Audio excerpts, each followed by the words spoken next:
오후의 설교는 제목이 이래요. 제목이 이것이 전쟁이다. 이것이 전쟁이다. 디모데전서 6장 12절 펼쳐보십시오. 다 찾으셨으면 제가 읽겠습니다. 믿음의 선한 싸움을 싸우라. 영원한 생명을 붙잡아라. 이를 위하여 네가 또한 부르심을 받았고 많은 증인들 앞에서 선한 고백으로 고백하였느니라.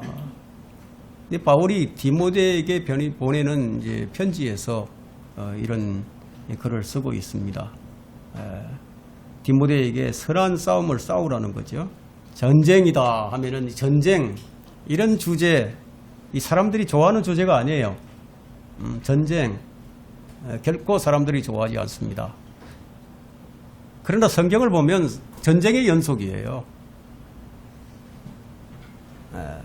그래서 하나님께서는 우리가 이 전쟁에서 도움을 받을 수 있도록 우리의 원수 마귀에 대한 충분한 지식을 이 성경에 기록해 놓으셨어요. 우리가 대적에 대해서 어떤 태도를 보여야 하는지, 또 대적과 싸울 때 우리가 사용할 무기가 무엇인지 아주 자세하게 우리에게 알려주셨어요. 우리 주님은 우리에게 무조건 싸우라 이런 말씀하지 않으세요. 어떻게 싸워야 할지 그 방법까지도 다 알려주시고, 그런데 우리가 이 대적들에 대해서 우리가 무지하다면은 이에 대한 책임을 하나님께서 우리에게 물으시겠죠. 그럼 대적을 막는 방법이 무엇입니까? 진리의 빛. 진리의 빛만이 대적들을 막는 길이에요. 십자가의 승리로 대적들을 물리쳐야 한다는 거죠. 성경은 이렇게 얘기합니다. 하나님께 복종하라. 마귀를 대적하라. 그리하면 하고 조건적이죠. 그리하면 그가 너희로부터 도망하리라. 성경은 이렇게 조건부적으로 하시는 명령들이 굉장히 많습니다. 이렇게 해라. 그리하면 이렇게 해주시겠다. 자, 이런 약속의 말씀들이 무수히 많이 있습니다. 조건부적이에요. 근데 마귀는 우리가 대적해야 할 존재이지, 우리가 도망쳐야 할 그런, 우리가 피해야 할 그런 존재가 아니라는 거죠. 그러면 영적 전쟁이란 무엇인가? 도대체 무엇을 말하고 있는 것인가? 우리가 일반적으로 이 영적 전쟁은 이 세 가지 수준에서 일어나고 있습니다. 우리 그것에 대해서 좀 살펴보고자 합니다. 그중 첫 번째는 한편에는 창조주와 그분의 천사들이 있어요. 그리고 다른 한편에는 사탄과 그의 천사들과 또 반역의 세력들이 있어요. 이들이 서로 대립하여 싸우는 전쟁입니다. 그럼 이 수준에서 벌어지는 전투에 대해서는 우리가 그저 추측만 할 뿐이지, 예? 정말 그들이 어떤 식으로 싸우는지 정확하게 우리는 알 수가 없어요. 성경은 천사들과, 하나님의 천사들과 마귀의 천사들이 싸우는 이 전쟁에 대해서 그다지 많은 내용을 그렇게 기록하고 있지 않습니다. 전쟁이란 말이죠. 뭐 자연적이 되었든 아니면 초자연적이 되었든 어쨌든 간에 이 전쟁이라는 것은 고통스러운 현실이에요. 전쟁은 파괴적이죠. 그래서 사상자가 생기기 마련입니다. 벌써 러시아와 우크라이나 전쟁에서 50만 명 이상의 사상자가 났어요. 전쟁은 모든 것을 파괴시켜버립니다. 하지만 분명하게 약속된 것은 전쟁이 가져오는 고통과 손실이 하나님의 백성을 이기지 못할 것이라는 사실이에요. 왜냐하면 하나님께서는 어두움에서 빛을 가져오시는 방법이 항상 있기 때문에, 항상 있단 말이에요. 그럼 두 번째 영적 전쟁의 형태는 어떤 것이냐 하면 마귀의 세력과 구속받은 성도들 사이에서 일어나는 전투예요. 이 대립의 구도는 창세기 3장 15절에서 우리가 이 대립의 구도를 이해할 수 있게 해줍니다. 이 대립은 사람의 아들들과 뱀의 아들, 뱀의 씨 사이에서 일어나는 전쟁인데, 이제 곧 오실 메시아께서 뱀에게 치명타를 가하실 것이지만 그분도 상처를 입으셨어요. 전쟁이란 그런 겁니다. 그러므로 영적 전쟁이란 메시아에 대항하기 위한 사탄의 지속적인 시도로 우리가 이해를 할 수가 있습니다. 세 번째 영적 전쟁의 형태는 뭐냐? 이 세상 사람들이죠. 구원받지 않은 죄인들이 당하는 영적 기만입니다. 자, 이것에 대해서 바울은 이렇게 말을 했는데 고린도후서 4장 4절을 보게 되면 그들 가운데 이 세상 신이 믿지 않는 자들의 마음을 어둡게 하여, 믿지 않는 자들, 세상 사람들, 자연인들 얘기하는 거죠. 어둡게 하여 하나님의 형상이신 그리스도의 영광스러운 복음의 광채가 그들에게 비치지 못하게 하느니라. 그러면 이 말씀에 따르게 되면 복음에 불순종하는 것이 누구의 역사? 사탄의 역사임을 알 수 있어요. 사탄은 믿지 않는 자들을 어디에? 영적 흑암 속에 가두어 두는 거예요. 이런 의미에서 바울은 사도행전 26장 18절에서 이렇게 말을 합니다.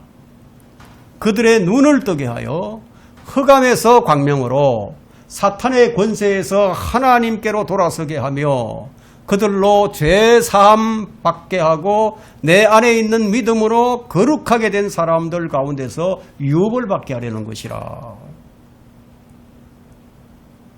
그러니까 구원받지 않은 혼들을 이겨오기 위한 보이지 않는 그런 전투가 아주 오래전부터 우리가 지속이 되어 왔던 거예요. 우리가 복음을 전하는 것, 우리가 토요일마다 나가서 그리 설교를 하는 것, 자, 이런 것들은 그야말로 이건 뭐 치열한 영적 전투예요, 이것이. 오래전부터 해왔다는 겁니다. 그럼 진짜 해야 할 임무는 뭐냐? 구원받지 않은 혼들을 불신의 속박에서 구해내는 거죠. 자, 이제 우리가 살펴보고자 하는 전쟁은요, 이 세 가지 수준의 내용을 기반으로 해서 일어나고 있는 치열한 전투가 어디에서 일어나고 있는가? 어디에서 일어나는가? 이것을 성경적으로 확인해 보고자 하는 거예요. 전쟁의 시초는 루시퍼입니다. 다섯 번째 그룹이었던 루시퍼가 반역을 했어요. 그래서 초자연적인 영역에서 이 전쟁의 시작이 되었죠. 이것이 인간의 타락으로 해서 일반 자연 세계에도 전이가 된 겁니다. 인간의 원수인 사탄은 계속해서 사람을 속이고 예수 그리스도 안에 있는 구원을 발견하지 못하도록 방해를 하고 가로막는다는 거예요. 또한 죄를 짓도록 유도하고 인간 개개인의 약점들을 이용합니다. 여러분, 개개인에게 어떤 약점이 있는지 사탄은 이미 다 간파하고 있는 거예요. 그 약점을 파고드는 겁니다. 그렇게 해서 그리스도인을 괴롭히고 방해를 한다는 거예요. 사탄은 죄의 창시자입니다. 게다가 이 세상 신이에요. 이 세상 신이기 때문에 우리가 치러야 할 영적 전쟁은 세상과 육신과 마귀예요. 여기에 대항해서 다양한 형태로 전투가 끊임없이 지속되어 나가고 있다는 겁니다. 세상은 뭐냐? 세상은 불경건한 가치 체계를 말하고 있고요. 육신은 뭐냐? 인간 안에 내재된 죄성이고요. 마귀는 뭐냐? 초자연적인 죄의 화신을 얘기합니다. 그래서 믿지 않는 자들이 영원히 하나님으로부터 분리되기도 하고요. 또 그리스도인들은 주님을 위해서 효과적으로 살지 못하게 되기도 하고요. 더군다나 그들로부터 고통을 받기도 합니다. 우리가 전쟁을 치를 수밖에 없는 원인은 왜 전쟁을 우리가 치러야 하느냐? 그 원인은 죄의 이 화신인 이 마귀가 세상으로 들어왔기 때문이에요. 현재 우리는 아담의 타락으로 인해서 죄의 영향력을 받을 수 있는 이 물리적인 몸 안에 살고 있는 거예요. 물리적인 몸. 여러분, 이 우리 몸이 얼마나 참 오묘한지 아세요? 그야말로 상상을 초월하는 오묘함을 가지고 있어요. 자, 그럼 우리가 치르는 영적 전쟁터 이 세 가지에 대해서 구체적으로 좀 살펴보고자 합니다. 첫 번째는 우리의 몸이 전쟁터예요. 우리 몸. 그럼 구원받은 성도의 몸은 성령의 전인데 그럼 어떻게 전쟁터가 될 수 있는가? 뭐 그렇게 의아하게 생각할 수도 있겠지만 성경은 우리 그리스도인 안에 이 안에는 서로 대립하는 두 성품이 있다고 가르치고 있습니다. 그래서 갈라디아서 5장 17절에 보게 되면요. 육신은 성령을 거슬러 욕심을 부린다고 합니다. 자, 우리 육신이란 그런 거예요. 성령을 거슬린다. 그리고 욕심을 부린다. 성령은 육신을 거슬리나니 이들은 서로 반목하여 너희가 하고자 하는 일들을 하지 못하게 하느니라. 갈등이 심할 수밖에 없는 상태에 놓여 있는 거예요. 그러면 성령님을 방해하는 게 바로 누구냐? 다른 게 아니라 바로 나라는 거죠. 내가 성령님을 방해하고 있다는 거예요. 성령과 육신이 반목을 합니다. 서로 죽이도록 싫어한다는 거죠. 이게 애초부터 생각부터가 다른데 로마서 8장에선 이것을 이렇게 표현합니다. 로마서 8장 7절에 보면 육신적인 생각은 하나님과 원수가 되나니 그것은 하나님의 법에 복종치 않을 뿐만 아니라 실로 할 수도 없느니라. 아니, 불가능하다는 거죠. 불가능하다. 우리 육신이라는 게 아예 하나님의 법에 복종하는 그 자체가 불가능하다는 거예요. 그래서 성령을 따르지 않으면은 우리 타고난 인간의 성품으로는 이게 복종이 안 된다는 거예요. 성경은 신비스러운 우리 그리스도인 몸 안에 두 사람이 살고 있는데 하나는 아담의 성품을 가지고 있는 옛사람이고요. 또 하나는 하나님의 성품을 가진 새 사람이 있다는 거예요. 그래서 성경이 뭐라고 말씀하시느냐. 너희가 육신을 따라 살면 죽을 것이나 성령을 통하여 몸의 행실을 죽이면 살리라. 이게 무슨 말씀이냐 이거예요. 하나님께서 각 개개인에게 부여하신 이 생명이 있어요. 육체의 생명이 있어요. 이 육체의 생명, 이 수명을 제명에 사느냐 못 사느냐, 일찍 죽느냐 아니면 제 수명을 다하고 죽느냐, 그것이 여기에 달려있다는 겁니다. 성경은 우리 그리스도인들에게 권면하기를 에베소서 4장 24절로부터 24절에 나오는 말씀인데요. 이전 행실에 관하여 기만의 욕망을 따라 썩어질 옛사람을 벗어버리고 너희 생각의 영안에서 새롭게 되어 하나님을 따라 의와 참된 거룩함 안에서 창조된 새 사람을 입어라.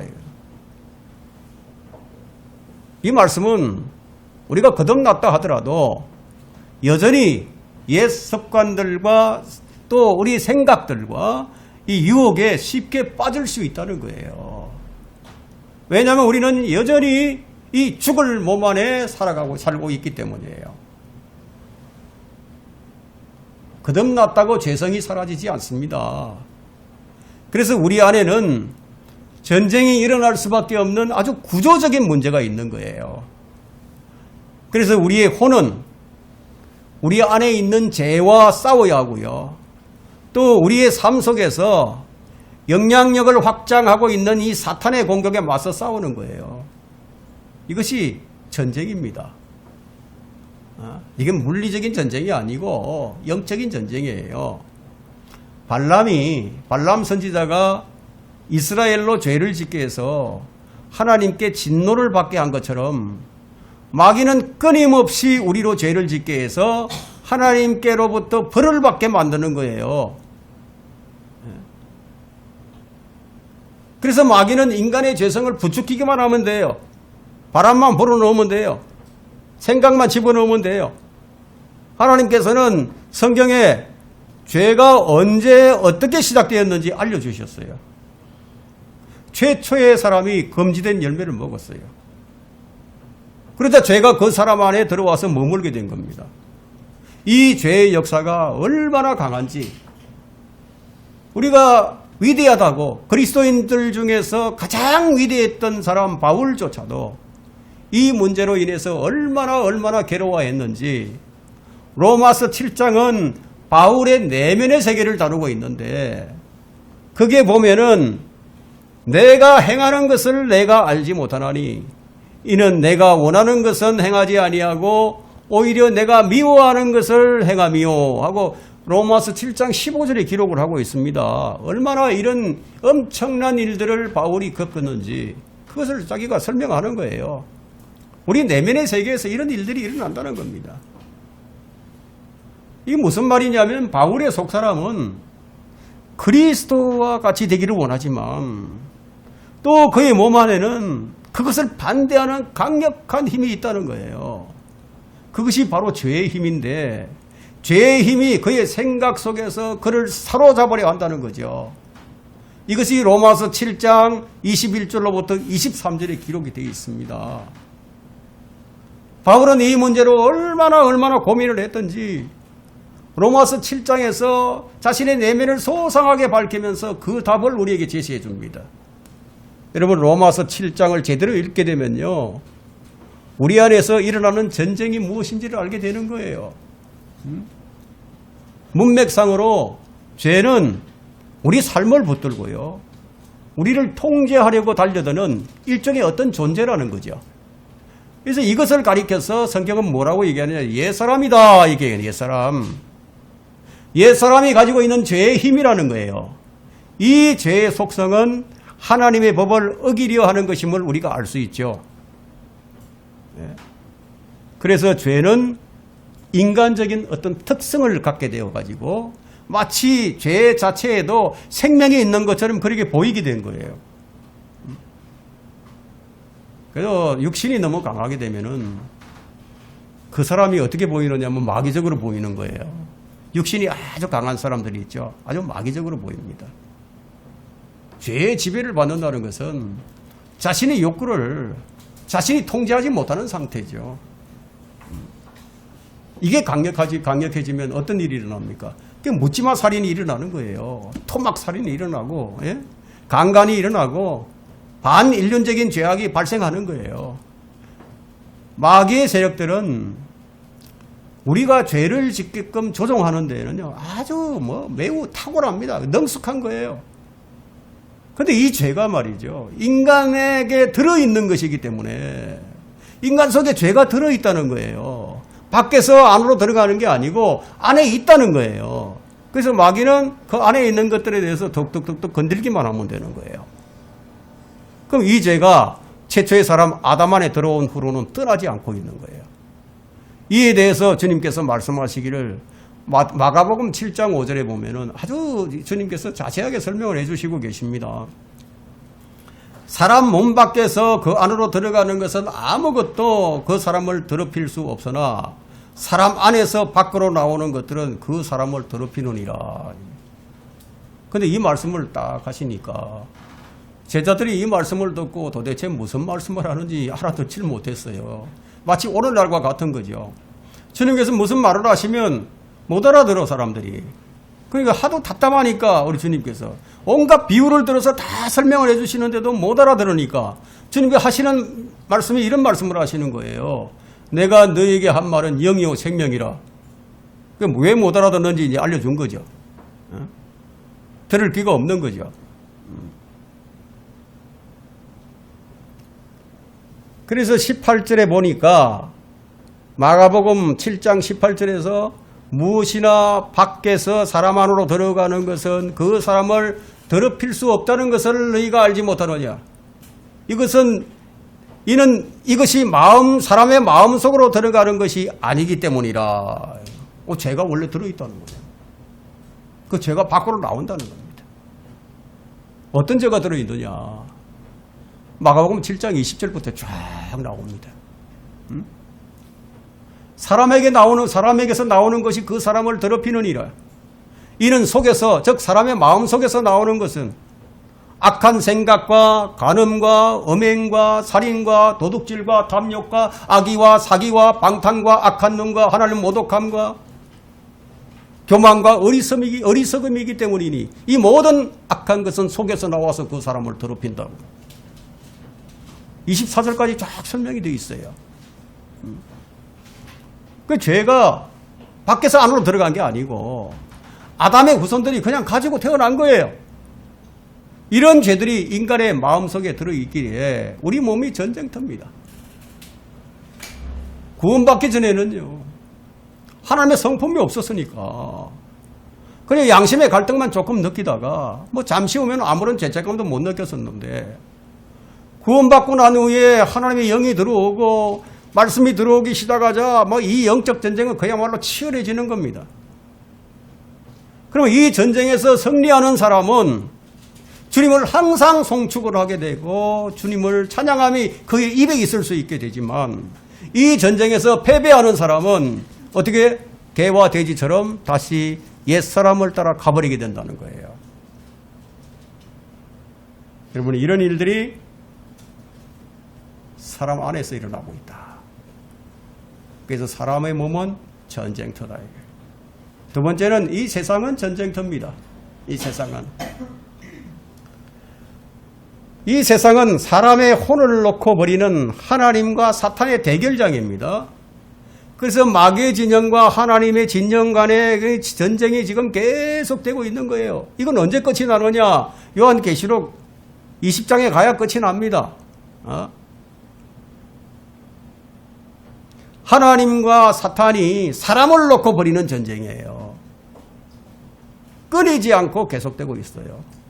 여기에는 뭐가 있느냐? 마귀가 쳐놓은 덫이 있고 올무가 있고 함정들이 있어요. 그래서 수많은 사람들이 여기에 빠져가지고 여기 걸려가지고 막 허우적거린단 말이에요. 그것들이 그럼 뭐냐? 그 덫이 뭐냐? 올무가 뭐냐? 함정이 뭐냐? 바로 정치, 문화, 종교, 언론, 경제, 군사, 스포츠, 예술, 사상, 이념, 쾌락, 음주, 마약, 도박, 투기 등등이에요. 이 세상의 제도들입니다. 그런데 이것들은 우리 육신이 가장 좋아하는 것들이에요. 그래서 마귀는 이런 것들로 온 세상을 장악해버렸습니다. 그래서 주님은 세상과 친구 되는 사람은 하나님과 원수가 된다. 누구든지 정복을 당하면 정복한 자의 종이 된다고 경고를 하셨어요. 그러면서 하시는 말씀이 세상에 있는 것들도 사랑하지 말라. 요한일서 2장 15절이죠. 누구든지 세상을 사랑하면 아버지를 사랑함이 그 안에 있지 아니하니라 하고 경고를 하셨어요. 왜냐하면 이 세상에 있는 모든 것들이 육신의 정욕과 안목의 정욕과 생의 자랑이라고, 이런 것들은 아버지께 속한 것이 아니라 세상에 속한 것이기 때문이라고 요한일서 2장 16절에 말씀해 주셨어요. 그래서 하나님은 구분을 하시는데 세상에 있는 것들과 하나님께 속한 것들을 딱 이렇게 구분을 해버리신다. 자, 이 세상에는 다양한 사람들이 살아갑니다. 그런데 세상에 속한 사람과 하나님께 속한 사람 둘로 나뉘어버린다. 그래서 성경은 세상도, 세상의 정욕도 사라지지만 하나님의 뜻을 행하는 자는 영원히 사느리라. 여러분, 그렇게 보면 우리가 이 세상은 우리가 살만한 곳이 못 돼요. 여러분, 이 세상을 한번 보세요. 딱히 그 선과 악이 구분이 잘 안 돼요. 정의와 불의, 진리와 비진리, 피해자와 가해자, 이 구분이 좀 모호하다 이거예요. 그러나 보이지 않는 경계가 있음을 간파하는 사람들은 그리 많지 않습니다. 보이지 않는 경계가 있어요. 눈에 보이는 권세들과 통치자들이 있는 반면에 눈에 보이지 않는 권세들과 통치자들이 있다는 거죠. 여러분, 요한계시록을 보게 되면 보이는 나라와 민족을 다스리는 통치자들이 보이지 않는 마귀의 세력들과 연관되어 있음을 우리가 볼 수가 있습니다. 그러면 우리가 정확하게 누구를 상대로 해서 싸우는 것인가, 그걸 알아야 하는 거예요. 바울은 혈과 육에 대항해서 우리가 싸우는 것이 아니다. 그러면 사람들과 싸우는 게 아니라는 거죠. 그럼 뭐가 싸우는 것이냐?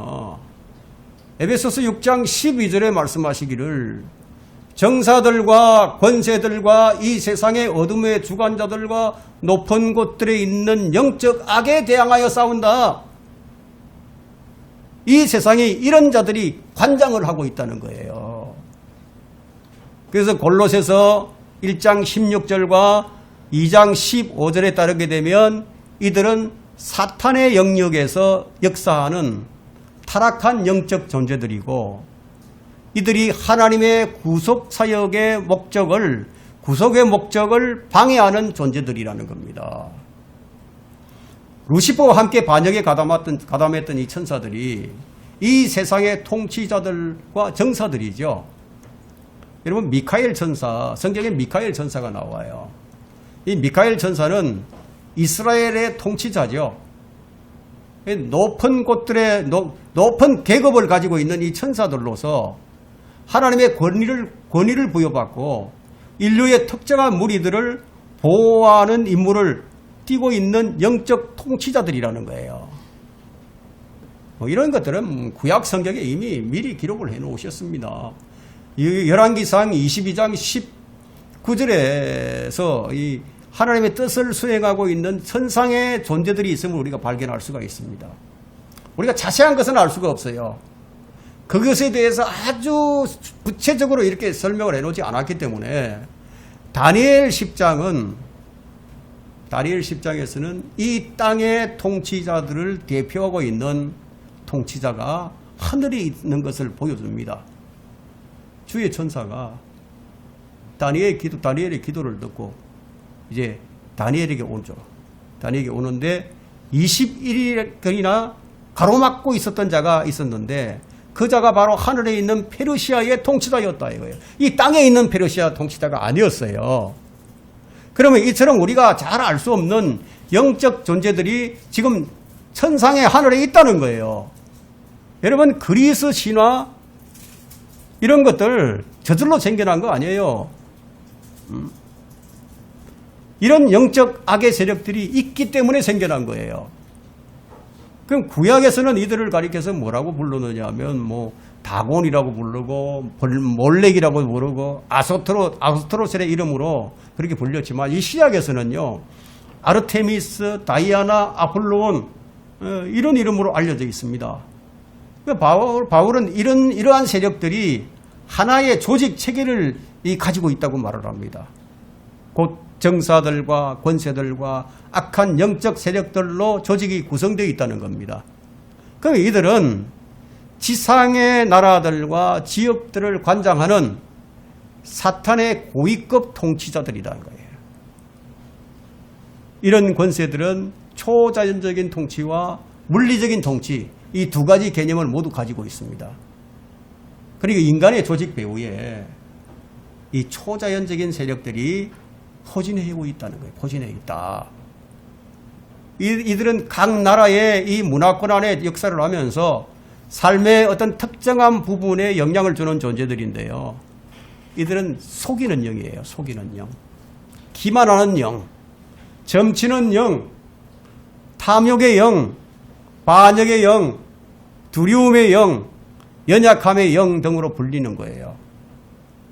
그래서 마가복음 5장에 보면은 마귀 들린 사람이 나오는데 이 마귀 들린 사람이 무덤가에 살면서요 얼마나 힘이 셌던지 그냥 쇠사슬을 끊는 그런 괴력을 가지고 있었어요. 그리고 자기 몸을 막 그냥 돌로 그냥 상처를 내는 이런 자가 있는 거예요. 그런데 여러분 그들 세계에도 계급이 있어요. 여러분 이 마귀 들린 사람들을 간혹 볼 수 있죠. 그 마귀 들린 사람들끼리 서로 만나게 되면 그들이 계급이 나눠집니다. 낮은 계급에 마귀 들린 사람이 높은 계급에 마귀 들린 사람에게 깍듯이 대우를 합니다. 저는 이걸 본 적이 있어요. 그렇게 하더라고. 그런데 이 자들이 예수님을 기가 막히게 알아봅니다. 예수님께서 멀리 지나가시는데 그걸 보고 달려와서 경배를 하는 거예요. 그리고 큰 소리로 소리 지르면서 지극히 높으신 분의 아들 예수시여 내가 당신과 무슨 상관이 있나이까 내가 하나님을 두고 간청하오니 나를 괴롭히지 마소서. 이런 말을 한다는 거예요. 여기 보니까 마귀도 예수님께 경배를 해요. 예수님께 경배를 합니다. 그 야고보서 2장 19절에도 마귀도 하나님이 한 분이심을 믿고 떨기까지 한다고 합니다. 이 더러운 영들이 예수님이 하나님의 아들이심을 멀리서도 누가 가르쳐 주지도 않았는데 다 알고 있는 거예요. 멀리서도 알아봤어요. 그럼 지금 마귀 들린 사람들이 하나님의 이름을 부르고 뭐 경배하는 것도 뭐 하나도 이상스러운 것이 없는 거죠. 응? 마귀 들려서 교회를 다니고 마귀 들려가지고 하나님의 이름을 부르고 마귀 들려가지고 방언으로 하나님을 찬양하는 일들이 뭐 하나도 이상스럽지 않다는 겁니다. 이런 영들이 사람의 몸을 숙주로 삼아서 그 안에 기거를 한다는 거예요. 그렇게 해서 그 사람의 의지와 감정과 지성을 통제하는 거예요. 이 악한 영들은 자기보다 더 악한 영들을 섬기는 거예요. 자, 주님께서 십자가를 통해서 어둠에 대해서 승리를 쟁취하셨음에도 불구하고 이 세상은 구속받은 자들이 여전히 싸워야만 하는 전쟁입니다. 전쟁터예요. 주님이 다시 오실 때까지 하나님께서는 원수 마귀가 유혹하고 시험하는 자로서 활동하는 것을 허락하신 거예요. 이러한 악의 세력들이 그리스도인의 믿음을 강하게 해주는 역할을 하기 때문이에요. 허락하신 거예요. 그래서 이 세상 신인 마귀는요, 인간 정부들과 종교단체들을 거느리고 있습니다. 막강한 권력을 가진 이런 권력자들을 통해서 역사를 하는 거죠. 그래서 모든 종교와 사회적 이념들과 도덕적인 타락으로 사람을 사로잡는 거예요. 이런 것들을 우리가 알아야 하는 거죠. 그래서 사람의 지성을 오염시킵니다. 변질시키는 거예요.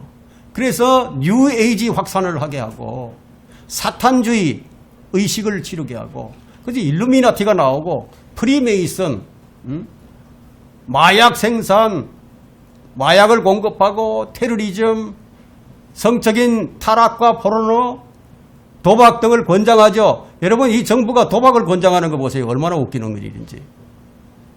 도박을 권장하고 촉진시키는 보이지 않는 정사들이 있는 거예요. 전 세계 모든 사람이 이런 종교적, 문화적, 이념적 사상 등에 그냥 무방비 상태로 노출이 되어 있어요. 그 외에도 여러분들이 어떤 분들은 경험하신 분들도 계실 거예요. 여러분들이 기도할 때 기도를 방해하는 세력이 있어요. 잠을 잘 때 그냥 억압하는 힘이 둘러싸는 느낌을 받을 때도 있는 거죠.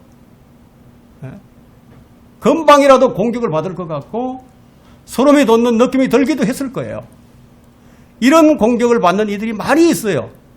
그래서 이 세상은 종교적 갈등이 있죠. 문화적 충돌이 있죠. 정치 이념의 충돌이 일어나고 있죠. 다양한 영적 세력들이 서로 지금 충돌하고 있는 것이에요. 그것이 개인과 사회단체, 지역과 국가 등 지적이고 영적인 존재들이 이렇게 역사를 함으로써 사람들의 태도와 또 행위에 영향을 주는 거예요. 그리고 그들을 지배하는 거예요. 그러나 성령께서도 어느 곳에나 존재하시기 때문에 그분의 일꾼들을 사용하셔서 살아계신 하나님을 알고자 하는 마음이 갈급한 사람들에게 진리를 알려주시는 거예요. 이 세상은 전쟁터입니다. 세 번째는 지역교회가 영적 전쟁터입니다.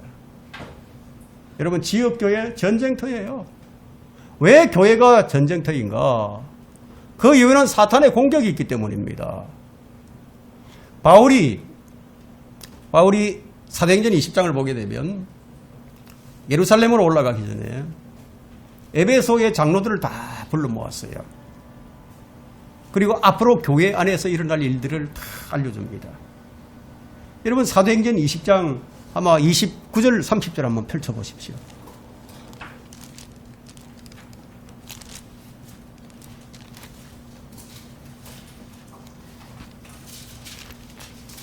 어떤 일이 일어날 것인지를 미리 다 알려주신 거예요. 사도행전 20장 29절부터 30절 두 구절을 봅니다. 자, 또 내가 이것을 아노니 내가 떠난 후에 흉악한 이리들이 너희 가운데로 들어와서 양떼를 아끼지 아니할 것이며 또한 너희 가운데서도 사람들이 일어나서 왜곡된 것을 말하여 제자들을 끌어내어 자기들을 쫓게 할 것이라. 바로 사탄의 종들이 침투해 온다는 거예요. 사탄의 종들이 들어온다는 거예요. 자, 이 나라의 모든 교회 안에는 사탄의 종들이 침투해 있습니다. 이들은 교회를 좌지우지하려는 잘못된 그런 욕망을 가지고 열렬히 주님을 섬기는 거예요. 안 섬기는 거 아니에요. 주님을 열렬히 섬겨요. 그건 여러분이 알아야 할 것은 마귀도요, 눈 하나 깜짝하지 않고 니케아 공회에서 만들어진 사도신경을 외울 수 있어요. 암송할 수 있어요. 양의 옷을 입은 이 이리들은 탐욕스러운 침을 흘리는 이빨을 감추고 있는 거예요. 모든 교회는 그런 사람들이 있다는 거예요. 바울이 떠나가고 이런 일들이 일어날 것이다. 초교파 사회주의자들이 교회를 망치기 위해서 외부에서 지역교회 안으로 들어오는데도 그게 문제가 생기지만 문제는 또 내부에서도 생겨난다는 거예요. 내부에서도. 자생적으로 그런 일들이 또 생겨난다는 거예요. 그러니까 지역교회 안에 양떼만 있지 않다는 거죠. 그러니까 요즘 지역교회는 그냥 동물원이다. 이렇게 하는 게 더 맞을 거예요. 그러니까 양우리가 되어야 하는 교회가 동물원이 되어 있다 이거예요. 왜냐하면 구원받지 못한 사람들이 대거 들어와 있으니까.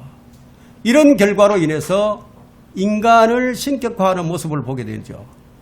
그래서 왜 여러분 교주가 나오는지 아세요? 처음에는 장로와 목사로 시작됐다가 나중에 교주가 되어 있어요. 교주가 되어 있다가 나중에는 보면 그리스도가 되어 있습니다. 예? 나중에 가보면 자기가 하나님이야.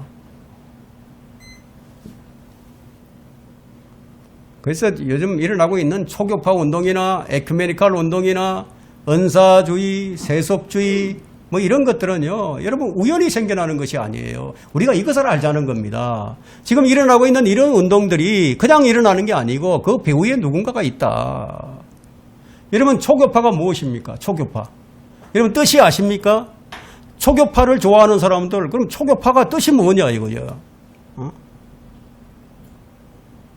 초교파는요 이런 거예요. 내가 당신의 교리가 참 내 마음에 안 들지만 내가 눈을 감아줄 테니까 당신도 내 교리가 아마 마음에 들지 않을 것이다. 그래도 문제 삼지 말고 우리 서로 연합해서 하나가 되자. 이게 초교파예요. 이런 분위기가 확산되면서 교회는 점점 더 치유 불가능한 암 환자가 되어가고 있는 거예요. 여러분 영적 전쟁에는 전선이 이제 보이지 않아요. 그러나 그 전쟁은 그 전쟁 상황은요 끝도 없고 밤낮도 없어요. 휴전이 없습니다. 전쟁에 나는 가담하지 않고 중립지대에 남고 싶다 그렇게 생각을 해도 그건 부질없는 짓입니다. 이 전쟁에는 예수 그리스도의 편과 사탄의 편만으로 나누어져 있는 거예요. 그래서 사탄과 그의 세력들이 우리가 살고 있는 세대에 공존하고 있다는 겁니다. 이것은 마태복음 13장의 곡식과 독보리의 비유를 통해서 우리에게 다 알려주신 거예요. 상존하고 있다 이거예요. 그러니까 요한계시록 20장 5절까지는 없어지지 아니할 것이기 때문에 우리가 피할 수 없는 전쟁이에요. 그런데 교회에서 어떤 일이 일어날 것인지에 대해서는 디모데전서 4장 1절에서 성령님께서 밝혀주십니다. 디모데전서 4장 1절에는 이제 성령께서 분명히 말씀하시나니 마지막 때에 어떤 자들이 믿음에서 떠나 미혹하는 영들과 마귀들의 교리를 따를 것이라. 지금 이 예언대로 성취가 되어가고 있어요. 그래서 수많은 교회가 마귀들의 교리들을 따르고 있는 것을 우리가 지금 목격하고 있는 겁니다. 사탄은 거짓 영들을 보내어서 성경 교사들을 미혹하죠. 그러면 그 미혹된 교사들은 거짓 교리가 마치 정통 교리인 양 막 떠들어댄다는 거예요. 그래서 그렇게 해서 교인들을 쇠뇌시켜 버리는 거죠. 아합 왕과 그의 선지자들을 속인 거짓말하는 영을 여러분들이 잘 알고 계실 겁니다. 아합의 450명의 선지자들은 자신에게 역사하고 있는 이 영이 하나님의 영인 줄 알았지 그 영이 거짓말하는 영인 줄은 꿈에도 몰랐던 거예요. 이처럼 오늘날의 교회들은 악령에 대해서 거의 무지하다는 거예요. 소위 믿는다고 하는 자들이 초자연적인 체험이라면 그냥 덮어놓고 받아들이는 거예요. 덮어놓고.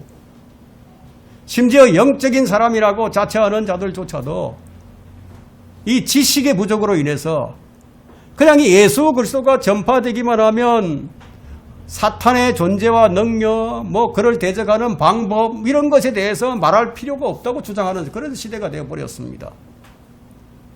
하지만 이런 무지 때문에 하나님의 자녀들이 마귀의 먹잇감이 되어가고 있다는 거예요. 마귀가 먹어치운다 이거예요. 이처럼 마귀의 계략에 무지하면 주님을 위해서 일을 한다고 일을 했는데 그런데 그 일이 마귀의 일이더라는 거죠.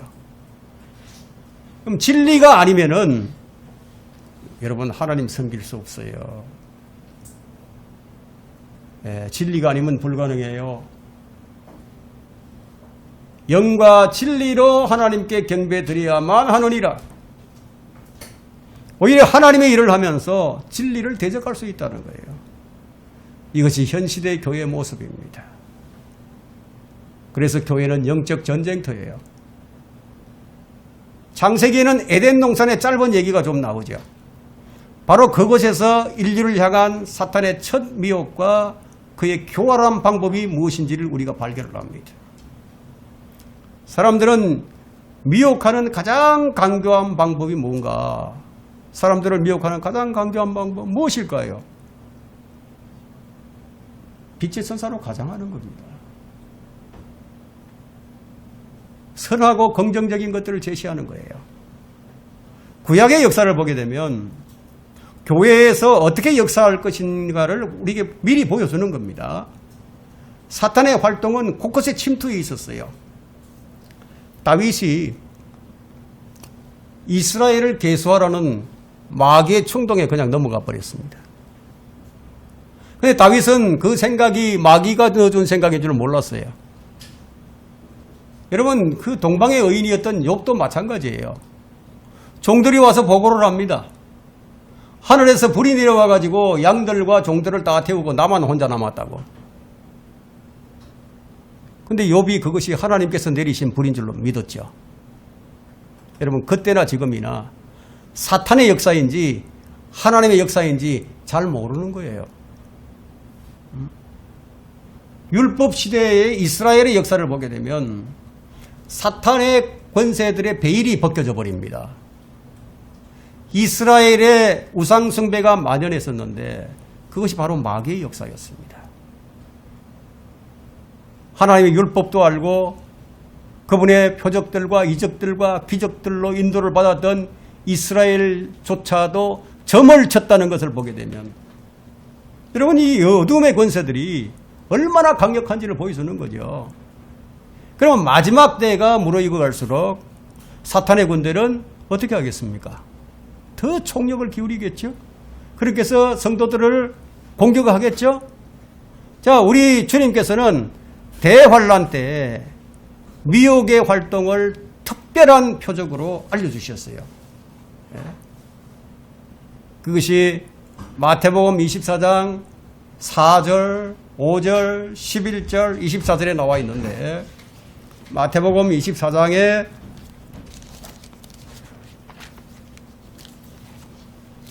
이런 것을 미리 아시고 주님께서 하신 말씀이에요. 4절을 보게 되면 24장 4절을 보게 되면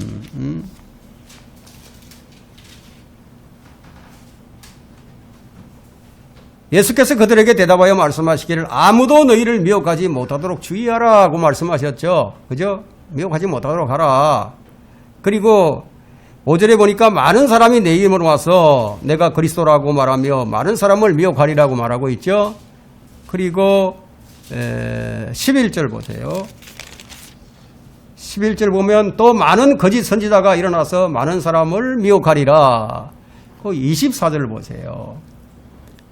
거짓 그리스도들과 거짓 선지자들이 일어나서 큰 표적들과 이적들을 보여주어 할 수만 있다면 그 택함 받은 자들도 미혹하리라. 이렇게 돼요. 이 특별한 형태의 미혹은 무엇과 관련이 있다? 영적 존재들과 관련이 있다. 예. 자, 마지막 때에 하나님의 사람들은 주님께서 다시 오실 것을 지금 기다리고 있을 것이고요. 또 모든 초자연적인 현상들을 예의주시하겠죠. 지금 기후가 어떻게 변해가고 있고, 지금 어느 나라에는 어떤 지금 일이 일어나고 있고, 어떤 재앙이 일어나 있고, 자연재해에 대해서 관심이 많죠. 주시하고 있어요. 예? 언제 주님 오실 것인가 주시한다는 거예요. 그게 바로 이런 것들을 미혹의 영들이 역이용한다는 겁니다. 주님이 오신다는 사실을 역이용해서 거짓 표적들과 거짓 이적들과 실제 이런 일들이 지금 일어나고 있는 거예요. 지금 우리나라에만 재림 예수가 50명이 넘는다고 얘기들 하고 있으니까 이들은 성령의 은사 대신에 무엇을 보여주죠? 예, 거짓 은사들, 악령의 은사들을 보여주죠. 그래서 많은 사람을 미혹한다는 겁니다. 이런 마귀가 그리스도와 그분의 재림, 그분의 예언들, 표적들과 이적들과 같은 영적인 것들을 모방하는데, 그런데 어찌나 비슷하게 모방을 하는지. 여러분, 그런데 비슷한 것은요, 같은 게 아니에요. 사람들이 가장 잘 속아 넘어가는 것은 어떤 말일까요? 성령의 역사다. 성령의 역사다. 하나님의 말씀이다. 잘 넘어가요. 잘 넘어갑니다. 그래서 성경을 제대로 모르면 당해버린다는 거예요. 바울은 이 마지막 날들에 교회가 겪게 될 그 몇 가지에 대해서, 위험들에 대해서요, 몇 가지 위험들에 대해서 간단 명료하게 시술을 하는데, 여러분 디모데전서 4장 1절부터 한번 보겠습니다. 4장 1절부터 3절에 자, 이제 성령께서 분명히 말씀하시나니 마지막 때에 어떤 자들이 믿음에서 떠나 미혹하는 영들과 마귀들의 교리들을 따르리라. 그들 자신의 양심이 화인을 맞아 위선으로 거짓을 말하리라. 혼인을 금하고, 어디서 이런 일이 일어납니까? 혼인을 금했다. 로마 캐톨릭에서 이런 일들이 일어나죠. 그죠? 성공회에서 이런 일이 일어나죠. 자, 음식을 삼가라고 명하리니, 음식을 금하는데 어디서 이런 일들이 일어납니까? 일어나죠. 자, 안식교 이런 데 있잖아요. 그죠? 이 음식은 하나님께서 진리를 믿고 아는 사람들이 감사함으로 받도록 지으신 것이라. 그 교회 시대의 마지막에 벌어질 이 교회의 상황과 그 과정에 대한 예언이죠. 그러니까 많은 성도들이라고 했습니다. 많은 성도들이 믿음에서 떠난다. 믿음에서 떠난다 이거예요. 무엇 때문에? 미혹하는 영들 때문에. 그래서 성령께서는 우리가 악령의 활동과 특징에 대해서 알아야 한다고 바울을 통해서 우리에게 알려주신 거예요. 이처럼 마지막 날에는 교회에 닥친 위기, 이 교회에 닥치는 이 위기는 초자연적인 악한 존재에 의해서 일어난다는 거예요. 그런데 이걸 모르고 그냥 물리적으로 그들과 혈과 육으로 대항한다면 되겠습니까? 안 되겠습니까? 근데 그들 자체는 거짓 영들이고 더러운 영들인데, 그런데 이 교리를 가르친다는 거예요. 교리. 어떤 교리를 가르칩니까? 마귀의 교리를 가르친다는 거예요. 결국 거짓된 교리로 미혹을 해서 많은 사람들을 자기들을 따르게 만든다. 추종자로 만든다는 거예요. 이 어둠의 영들은 사람들을 더 거룩하고 더 성결하다고 착각하게끔 만들어 간다는 거예요. 여러분 여호와 정인들 한번 보세요. 자신들이 최고라고 생각하죠. 얼마나 자기들은 뭐 거룩하고 그 사람들요 그 도덕적으로 죄 안 지어요. 아주 뭐 깨끗한 삶을 사는 것처럼 그렇게 보인단 말이에요. 그럼 이 악한 영들은 왜곡된 생각과 왜곡된 생각을 불어넣어 가지고 그래서 거짓된 안도감을 주는 거죠. 그렇게 해서 그 사람들 속에서 자기의 거점을 마련한다는 겁니다. 그럼 마지막 날들을 살고 있는 어떤 성도도 교회가 직면하고 있는 이런 위기 앞에서 자유롭지 못하다는 거예요. 그래서 정신을 차리고 있어야 한다는 겁니다. 말씀을 정리하도록 하겠습니다. 영적인 그리스도인들은 마귀에게 가장 위협적인 존재예요. 하나님의 명령을 수행하는 그리스도인들, 그야말로 열렬하게 기도하는 기도의 용사들, 그리스도의 정의 군사들이라면요, 그냥 1차적으로 공격 대상입니다.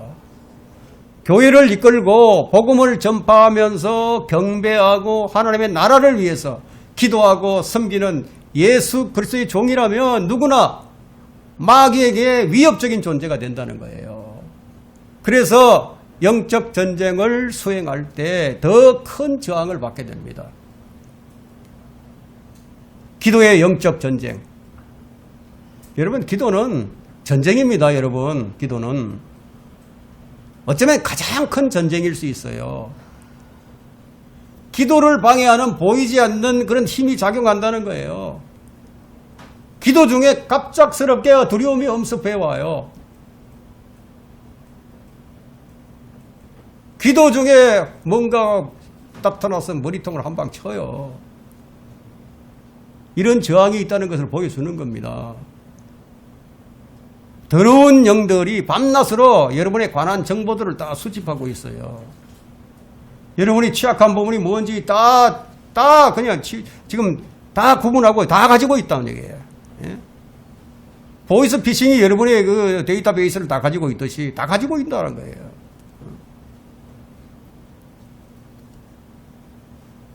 그럼 이러한 저항이 있다는 걸 그게 보여주는 겁니다. 교회를 이끌고 복음을 전파하면서요. 그런 사람들 1차적인 대상입니다. 여러분의 취약한 부분들, 여러분을 쉽게 애워싸는 죄들과 여러분의 인격상의 어떤 결함들, 그리고 감정적인 부분들 모두 다 알고 있어요. 그러나 불안해할 필요가 없어요. 하나님께서 우리를 선택하셨어요. 모든 것을 다 구비시켜주시는 우리 주님이 계세요. 그분이 다른 데 계시는 것도 아니고 내 안에 계신다 이거야. 언제든지 적극적으로 내가 도움을 청할 수 있어요. SOS 치면 되는 거예요. 주님은 마귀들보다도 더 큰 군대를 가지고 계세요. 성경에서 보여주셨죠. 엘리사를 치루온 그 시리아 군대가 공격해 왔을 때 그를 엘리사를 둘러싸고 있던 하늘의 군대들이 있었어요. 불말과 볼병거들을 통해서 우리에게 알려주신 거죠. 이런 것들이 있다. 그러니까 하나님께서는 원수가 다가올 것을 대비를 해서 접근할 수 없는 어떤 영역을 표시해 둔 거예요. 아무나한테는 그렇게 안 하는 거죠. 엘리사에게 그렇게 하셨어요. 엘리사는 누구였습니까? 하나님의 특별한 종이었죠. 그렇죠? 근데 그때는 구약시대에는 사람들의 마음속에 들어가서 성령님이 거하지 그렇게 영원히 살지 않았어요. 들어오셨다가 나가셨다가 이렇게 하셨지만 지금은 다르잖아요. 지금은 우리 안에 들어와 계시는 거예요. 우리는 특별한 존재들입니다. 구약의 유대인들하고 달라요. 우리는 더 특별한 존재들이에요. 하나님의 사랑, 하나님의 손에 붙여진 우리는 이 우주에 있는 그 어떤 영적인 존재들도 어떤 피조물들도 하나님의 사랑에서 우리를 떼어놓을 수가 없다. 사랑의 동아줄로 꽁꽁 매어 두신 거예요. 마귀가 아무리 가공할 무기를 가지고 온다 하더라도. 근데 마귀가 와서 공격을 하면 어떤 일이 생겨납니까? 사상자가 생기죠. 상처가 나기 마련이고. 그렇죠? 그러나 원수는 하나님께서 합법적으로 설정해 놓으신 그 경계가 있는데 그 경계는 넘지 못합니다. 어디까지? 딱 한계를 정해 놓으셨어요. 왜냐? 구원받은 성도들의 이름이 생명책에 있으니까.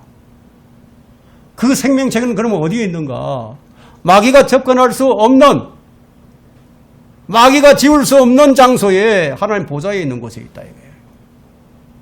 그 우리 생명은 영원하고 안전하다는 겁니다. 우리 영적 생활은 지금 안식하는 것이 아니에요. 지금의 우리 영적 생활은 지금은 전쟁터예요. 하나님의 나라와 마귀의 나라, 양 진영 간의 싸움은 이처럼 치열합니다. 그렇다면 베드로가 얘기한 것처럼 너희가 이런 것들을 미리 알았으니 너희가 어떤 사람이 되어야 하겠느냐, 이것으로 설교를 마칩니다.